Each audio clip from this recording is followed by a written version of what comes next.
Hi traders. Welcome to traders club of India. Hope आप सब लोग ठीक है। तो स्टार्ट करते हैं बैंक निफ्टी का मार्केट कल के लिए। कल है 12 अक्टूबर। कल नया वीक स्टार्ट हो रहा है बैंक निफ्टी के लिए। तो कल का हम pivot, non trading zone, neutral point, support and resistance, price action and OI data भी डिस्कस करते हैं। और हमारा कल का सेटअप बनाते हैं और जहाँ पे ट्रेडिंग अपॉर्चुनिटी मिलती है वो लेवल सारे मार्क करते हैं और वैसे अकॉर्डिंगली ट्रेड करते हैं। गाइस, वीडियो स्टार्ट करने से पहले रिक्वेस्ट करता हूँ आपसे, अगर आप चैनल पर नए हो तो प्लीज चैनल को सब्सक्राइब करना और बेल आइकन को तो जरूर हिट करना ताकि आपको मेरी सारी वीडियोस की नोटिफिकेशन समय पे मिले। तो बैंक निफ्टी ने आज कुछ गैप अप होने के बाद वो गैप फील करने का ट्राई किया और साइडवेज थी क्योंकि निफ्टी काफी स्ट्रांग थी, निफ्टी इसको गिरने दी नहीं। तो ये जो गैप अप हुई है ये पूरे यहाँ तक गैप अप से डे हाई तक ये पूरा 350 पॉइंट का मूव है यहाँ से। फिर यहाँ से जो नीचे आई, फिर यहाँ से रिकवर की, ये वाला जो मूव है ये है 150 पॉइंट्स का। ठीक है, और नीचे से फिर ये कवर की है इसने, लगभग 100 पॉइंट कवर किए इसने। ठीक है, यहाँ से तो कुल मिला के ये साइडवेज थी, साइडवेज बेरिश थी। ये गिरने की ये गिर सकती थी, ठीक है, लेकिन इसको संभाला है किसने? बैंक निफ्टी, निफ्टी ने। निफ्टी आज काफी बुलिश थी। गाइस, अगर कोई चैनल पे नया है तो उनको एक बार बता देता हूँ, जो रेड वाले हमारे रेसिस्टेंस है और जो ग्रीन वाले हॉरिजॉन्टल लाइन है वो हमारे सपोर्ट है। और जो रेड वाले रेसिस्टेंस है ये ऊपर के टारगेट भी है हमारे स्विंग और पोजिशनल ट्रेड के, अगर कोई करना चाहता है तो। हाँ, और ये नीचे के टारगेट है स्विंग और पोजिशनल ट्रेड के। सिंपल यहाँ तक। यहाँ पे जो कैंडल फॉर्म हुई है ये डोजी कैंडल फॉर्म हुई है और ये इनडिसिसिव है। यहाँ से सेलिंग प्रेशर भी दिखा, ये वाली कैंडल बनी है ये ऐसे को। ये छोटे में मैं आपको बड़े में करके, यहाँ से सेलिंग प्रेशर आया है और यहाँ से बाइंग प्रेशर दिखा है। तो ये कुल मिला के कोई भी जीता नहीं है। तो अभी इनडिसिसिव है, डोजी कैंडल फॉर्म हुई है। और अभी लेकिन एक अच्छी बात है कि 44,500 के ऊपर क्लोजिंग मिली है, ये वाले रेजिस्टेंस के ऊपर क्लोजिंग मिली है। तो अभी हमारे पास ये इसको एज अ रेजिस्टेंस ही रखते 450 को, 400 एंड 500, 44,500 को। यहाँ से एक मौका है हमें यहाँ से ऊपर जाने के लिए ऑल टाइम हाई के पास। और ये वाला जो काफी इंपॉर्टेंट जोन है हमारा, ये वाला जो 43,600 वाला यहाँ तक। तो यहाँ अगर कल इसके नीचे क्लोजिंग होती है तो 44,800 देखने मिलेगा, उसके बाद 43,600 भी देखने मिलेगा। ठीक है, तो ये सारे तीन मौके हमारे पास ऊपर जाने के लिए, बुलिश होने के लिए। प्राइस एक्शन की बात करें तो अच्छा खासा कंसोलिडेशन ये ब्रेक करके ऊपर जाने की कोशिश कर रहा है। अगर ये कल इसके ऊपर क्लोजिंग देता है तो अच्छी बात है, आगे अगेन हम 45,000, 45,200, 45,700 के पास जाते हुए नजर आएंगे। ठीक है, अभी हम डिस्कस करते हैं हमारा इंट्राडे सेटअप कल का। तो गाइज ये वाले पोर्शन को थोड़ा ध्यान से सुनना, इनकम्प्लीट इन्फॉर्मेशन लेके जाओगे, लाइक आप सिर्फ रेंज लेके जाके आपके चार्ट पे प्लॉट करोगे और उसके बेस पे ट्रेडिंग करोगे सिर्फ रेंज के बेस पे, तो आपको नुकसान हो सकता है। वैसे ये कोई टिप या कोई एडवाइजरी कॉल नहीं है, ये प्योर एजुकेशन और लर्निंग पर्पज के लिए वीडियो है। तो आप इसको एजुकेशन पर्पज के हिसाब से लेना, ये ना ही कोई टिप है, ये प्योर एजुकेशन लर्निंग पे बेस्ड है। ठीक है, अगर आपको इस पे ट्रेड लेना है ये सेटअप पे तो इसको आप प्लीज बैक टेस्ट करना 150 ट्रेड और लाइव टेस्ट करना 150 ट्रेड, उसके बाद ये सेटअप यूज करना, वो भी अपने रिस्क पे। तो चलते हैं हमारा डिस्कस करते हैं सेटअप कल का। ये कल का हमारा न्यूट्रल पॉइंट निकल के आ रहा है, ये था हमारा आज का न्यूट्रल पॉइंट था, ये कल का बन रहा है। इसका मतलब क्या, प्राइस यहाँ पे आई है तो मतलब इंट्राडे में हम बुलिश थे। हाँ, तो अभी फिलहाल के लिए ये जो बीच वाली है पीवट है और ये पूरा नॉन ट्रेडिंग जोन की वैल्यू जो है वो 44,500 से लेके 44,561 का है।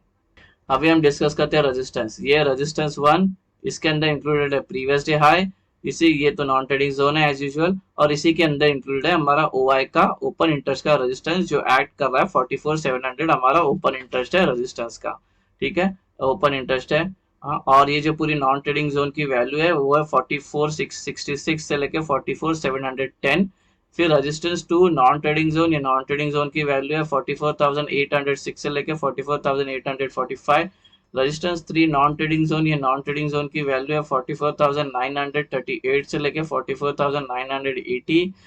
Resistance four non trading zone, ये नॉन ट्रेडिंग जोन की वैल्यू है 45,100 से लेके 45,144।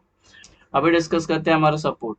ये सपोर्ट वन, इसके अंदर इंक्लूडेड है प्रीवियस डे लो, ये नॉन ट्रेडिंग जोन है। ये नॉन ट्रेडिंग जोन की वैल्यू है 44,382 से लेके 44,417। Support two non trading zone, इसी की यही इसी के अंदर इंक्लूडेड है ओआई का सपोर्ट OI का सपोर्ट ऐड कर रहा है 44,300 और ये पूरी जोन की वैल्यू है 44,247 से लेके 44,300। यहाँ पे OI ओपन इंटरेस्ट का जो सपोर्ट आ रहा है 44,300 आ रहा है, जो इसके अंदर सेटअप के अंदर इंक्लूडेड है। सपोर्ट 3 नॉन ट्रेडिंग जोन, ये नॉन ट्रेडिंग जोन की वैल्यू है 44,082 से लेके 44,127। Support for non trading zone, ये नॉन ट्रेडिंग जोन की वैल्यू है 43,947 से लेकर 43,987। गाइस हमारा सपोर्ट रेजिस्टेंस और न्यूट्रल पॉइंट डिस्कस हो गया, अभी हम एंट्री और एग्जिट मार्क करते हैं। गाइस ये हमारी कल की एंट्री और एग्जिट होगी। रेंज के अपर साइड में ग्रीन एरोज मार्क करना, रेंज के लोअर साइड में रेड एरोज मार्क करना, जिससे आपको एंट्री और एग्जिट पहचानने में आसानी होगी इनिशियली डेज में। और ग्रीन का मतलब होता है लॉन्ग, हमें बाय करना है, और रेड का मतलब है हमें शॉर्ट करना है, सेल करना है। ये एकदम सिंपल है। अभी हम एंट्री कब लेंगे वो डिस्कस करते हैं। प्राइस अगर यहाँ पे ओपन होती तो हमें कोई ट्रेड नहीं लेना है। प्राइस यहाँ पे ओपन, इसको फ्लैट ओपन बोलते हैं। तो यहाँ पे फ्लैट ओपन होने के बाद टाइम बिताने के बाद ऊपर ब्रेक करेगी तो ऊपर का ट्रेड, नीचे ब्रेक डाउन करेगी तो नीचे का ट्रेड। ये ट्रेड के ये सारे लेवल होंगे टारगेट, ये ट्रेड के ये सारे लेवल होंगे टारगेट। डिस्कस करते हैं gap up. Suppose gap up होती है, यहाँ पे होती है, यहाँ पे होती है, तो एग्जाम्पल के लिए हम लेंगे यहाँ पे होती है गैप अप। गैप अप होने के बाद समय बिताने के बाद ऊपर ब्रेकआउट किया तो ऊपर का ट्रेड, नीचे ब्रेक डाउन किया तो नीचे का ट्रेड। ऊपर के ट्रेड के ये सारे लेवल होंगे टारगेट, नीचे के ट्रेड के ये सारे लेवल होंगे टारगेट। ठीक है। अगर ये गैप अप होने के बाद टाइम स्पेंड नहीं कर पाती है, डायरेक्ट पहले ही कैंडल से गिरना स्टार्ट कर देती है गैप अप होने के बाद, या और ऊपर जाना स्टार्ट करती है, तो इसको बोलते हैं हवा में ट्रेड नहीं लेना हमें। तो हमें क्या करेंगे, हमें अपने नॉन ट्रेडिंग जोन या प्राइस एक्शन फॉर्म होने देना है। सपोज एक गैप अप हुई, गैप अप होने के बाद एक गिरने आ गई, यहाँ पे गिरेगी या यहाँ पे जाएगी, कहीं पे भी जाएगी, लेकिन आने देना हमारे नॉन ट्रेडिंग जोन पे। कहीं पे तो आएगी प्राइस यहाँ पे, तो यहाँ पे आने के बाद प्राइस एक्शन फॉर्म होना होता है। एग्जांपल गैप अप हुई, नीचे आई, यहाँ पे टाइम बिताती है 15 मिनट्स। 15 मिनट्स बिताने के बाद 15 या 15 के ऊपर, फिर ऊपर ब्रेक किए तो ऊपर का ट्रेड, नीचे ब्रेक किया तो नीचे का ट्रेड। ठीक है। अगर ये 15 मिनट्स भी नहीं बिताती है, अगर कोई हैमर पैटर्न बनाती है या कोई चार्ट पैटर्न बनाती है, उसके बेस पे भी आप एंट्री ले सकते हो। सपोज हैमर बना है, उसकी अगली कैंडल ने ये कैंडल के हाई को ब्रेक किया और फिर ऊपर गई, तो ये ट्रेड ले सकते हो। टारगेट तो आपको पता है ऊपर के ट्रेड के और नीचे के ट्रेड के क्या होते हैं। अभी डिस्कस करते हैं गैप डाउन। सपोज ये गैप डाउन होती है S1 के इधर, S1 के इधर के बाद सस्टेन करती है, सस्टेन करके ऊपर ब्रेकआउट की तो ऊपर का ट्रेड, नीचे ब्रेक डाउन की तो नीचे का ट्रेड। ये ट्रेड के ये सारे लेवल होंगे टारगेट, ये ट्रेड के ये सारे लेवल होंगे टारगेट।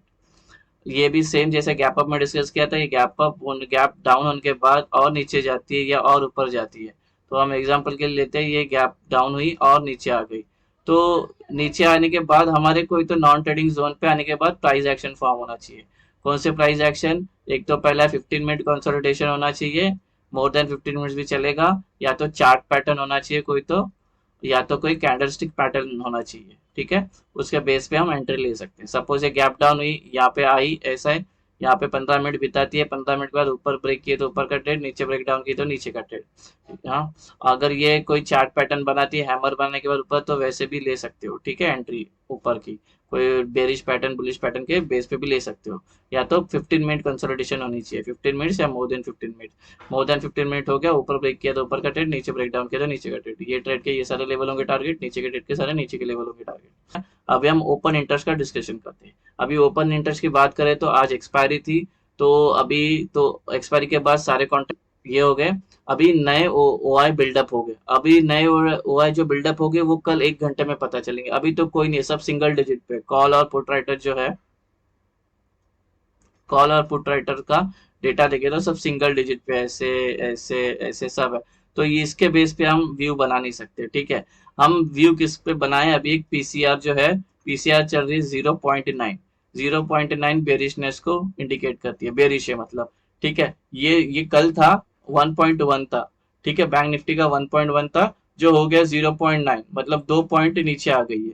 इसका मतलब इंट्राडे में हम 0.2 गिरे। ठीक है। तो बेरिश है।